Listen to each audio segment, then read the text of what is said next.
Hello guys, দেখো আজকে এই ভিডিওতে আমি তোমাদেরকে ত্রিপুরা মাধ্যমিকের কোশ্চেন ব্যাংক ইংলিশ গ্রামারের পার্ট 5 করাবো। ঠিক আছে, পার্ট 5।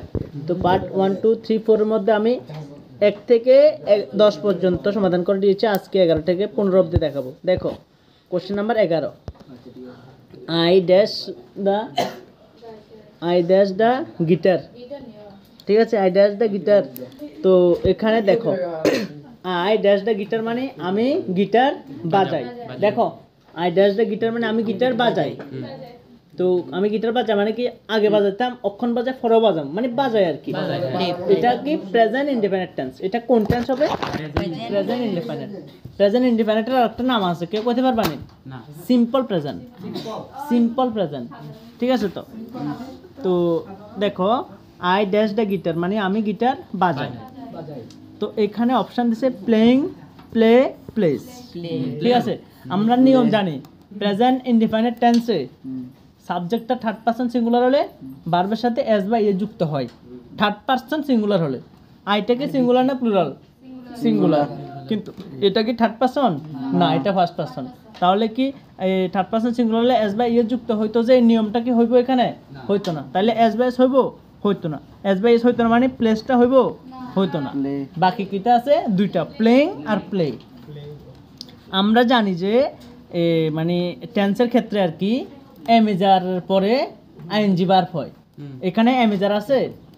নাই। এমিজার আছে নি? নাই। তাহলে প্লেইংটা হইব? হইতো না। তাহলে কিটা হইব? প্লে। Play play play.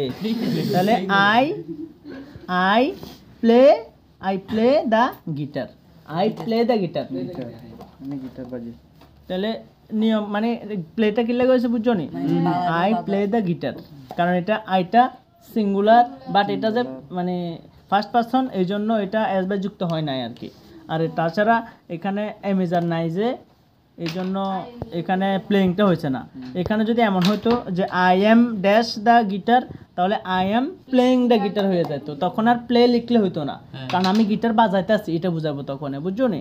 তো এখানে এমেজার অক্সিলারি ভার্বটা দিছে না, এই জন্য এটা প্লেইংটা না হয়ে শুধু প্লে হবো। বুঝছো তো? তো কোশ্চেন নাম্বার 11 কমপ্লিট। এবার question number 12, neither you nor your brother dash a singer. দেখো এখানে নর আছে, তারপরে আবার নাইদার আছে। ঠিক আছে, সাবজেক্ট দুইটা আছে, একটা ইউ, একটা ইউর ব্রাদার।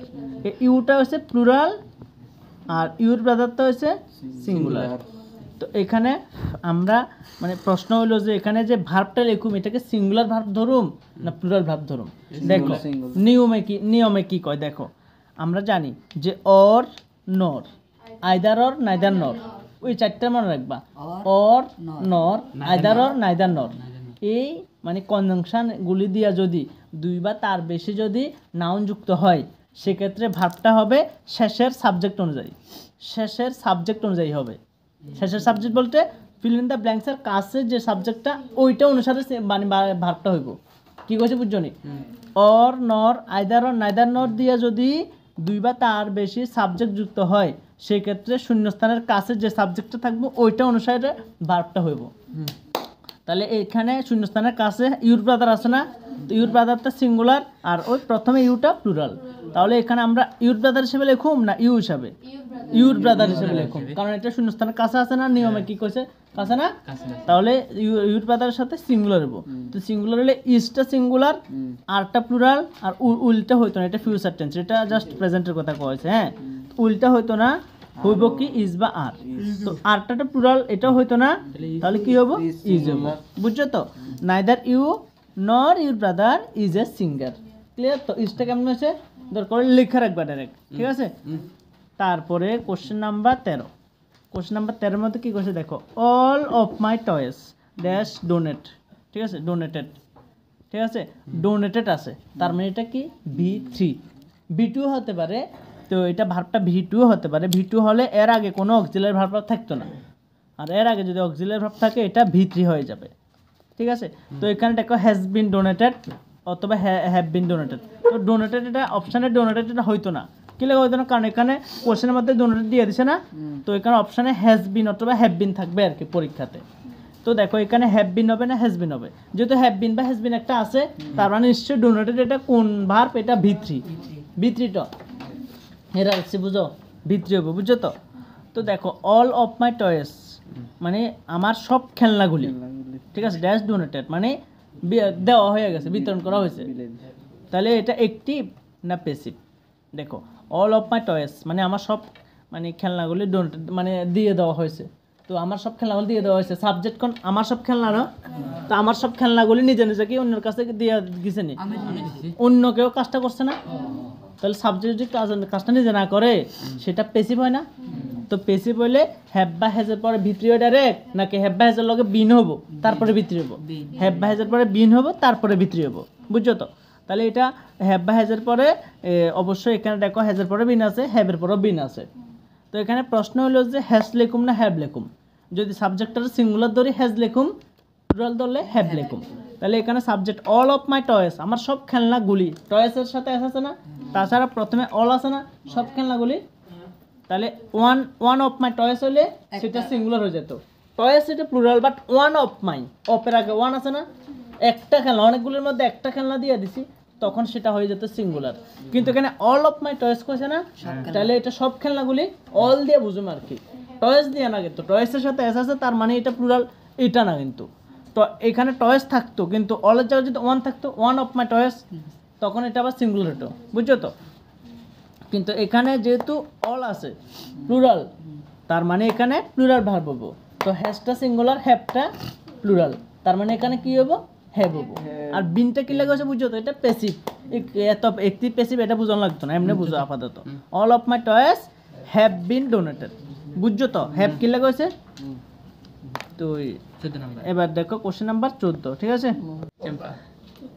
দেখো এই কোশ্চেন নাম্বার 14, হ্যাঁ কোশ্চেন নাম্বার 14 কোশ্চে যে the group dash daily to make the arrangements, ঠিক আছে। তো দেখো এখানে এই জিনিসটার মধ্যে বোঝার অনেক কিছু আছে কিন্তু এই 14 নাম্বারটার মধ্যে, দেখো দ্য গ্রুপ, এটা গ্রুপ বা ক্লাব বা ক্লাস, ঠিক আছে, বা আর্মি, এগুলি কোন নাউন, কালেকটিভ নাউন, ঠিক আছে, এগুলি কালেকটিভ নাউন। তো দেখো কালেকটিভ নাউন যদি কালেকটিভ নাউনের সিদ্ধান্তটা যদি ডিভাইডেড বোঝায় সেটা হইব প্লুরাল, আর কালেকটিভ নাউনের মানে যদি ডিভাইডেড না বোঝায় সেটা হইব সিঙ্গুলার, বুঝছি তো। তো এখানে ডিভাইডেড বোঝালে কেমন বুঝুম, ডিভাইডেড লেখাটা থাকবো এখানে, ঠিক আছে, যেমন the jury dash divided in their opinion, মানে জুরি মানে ওই সেম কালেকটিভ নাউন, মানে বিচারক মণ্ডলীরা ডিভাইডেড হয়েছে তাদের মতামতে, তাহলে ডিভাইডেড আইলে তাহলে আর হয়ে যাবো তখন, ঠিক আছে। যদি কালেকটিভ নাউন ডিভাইডেড বোঝায় তাহলে প্লুরাল, আর একটা বোঝালে তাহলে সিঙ্গুলার।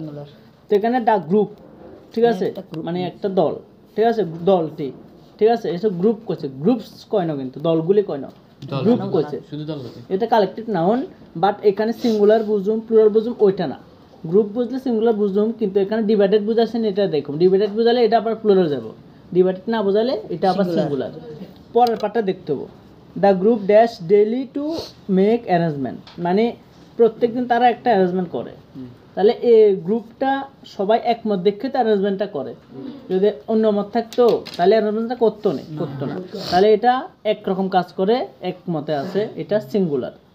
তাহলে সিঙ্গুলার হলে এখানে এম ডাবল টি মিট হবে না, এম ডাবল টি এস হবে মিটস হবে, আর লাস্টের এটা মিট সেটা হতো না, দেখো এম ই টি ম্যাট না, এই লাস্টের এটা এম ই টি এস আছে না, তো এম ই টি ম্যাট হলো V2, ঠিক আছে, এম ই টি ম্যাট হলো V2, তো V2 এর সাথে এস বাই হয় না V1 এর সাথে এস বাই এস হয়, V1 এর সাথে এস বাই এস হয়, এটা বোঝার জিনিস আছে, আবার V1 এর সাথে এস বাই এস হয়, ঠিক আছে, গোর সাথে গোর V2 গীতা অয়েন্ট, গো অয়েন্ট না, তো এখানে আইএনজিটা কি গোর সাথে হয় না অয়েন্টের সাথে হয়, গোর সাথে ওটা B1 এর লগে, তাহলে আইএনজি এটা সাধারণ বিষয়, এটা গোল লাগা আইএনজি গোইং হারা জীবন ওরে অয়েন্টের লগে দেখ, তাহলে আইএনজি হয় না, আচ্ছা আইএনজির কথা বাদ দি, গোস আমরা লিখি না, তো ইয়ে যুক্ত করে না, তাহলে গোর সাথে ইয়ে যুক্ত করি না, অয়েন্টের সাথে ইয়ে যুক্ত করি, গোর সাথে B1 এর সাথে তো যুক্ত করি, তো এখানে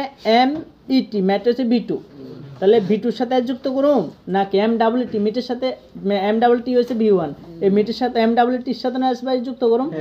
তাহলে এখানে আপাতত প্রথমে এই অপশনটা ভুল দিছে, এমইটিএস এর সাথে যে এমইটির সাথে যুক্ত করছে এটা ভুল দিছে, এটা ভুল। বাদ হবে কি এমডব্লিউটি মিট আর এমডব্লিউটিএস মিটস। তো এখন প্রশ্ন হলো যে এমডব্লিউটি লিখুম না এমডব্লিউটিএস লিখুম?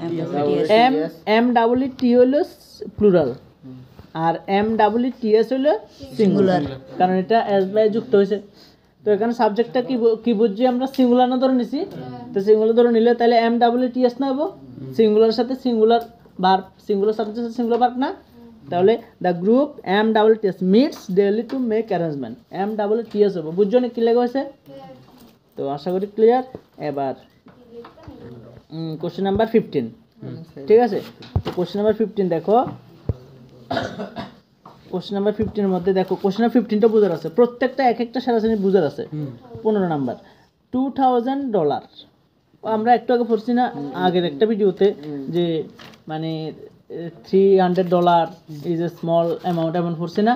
তার $3000 বা $300 যেরকম কই, এইগুলির আমরা কি ধরি, সিঙ্গুলার ধরি না? তাহলে এখানে $2000 আছে, তাহলে এটার আমরা কি ধরুম, সিঙ্গুলার ধরুম। বুঝছি তো? তাহলে $2000 dash deposit by the bank manager yesterday. ঠিক আছে, দেখো এখানে ইস্টারে দেখে আমরা কি বুঝছি, এটা গতকালকে অতীতের কথা কইছে না, তাহলে কোন টেন্স হবো, পাস্ট টেন্স।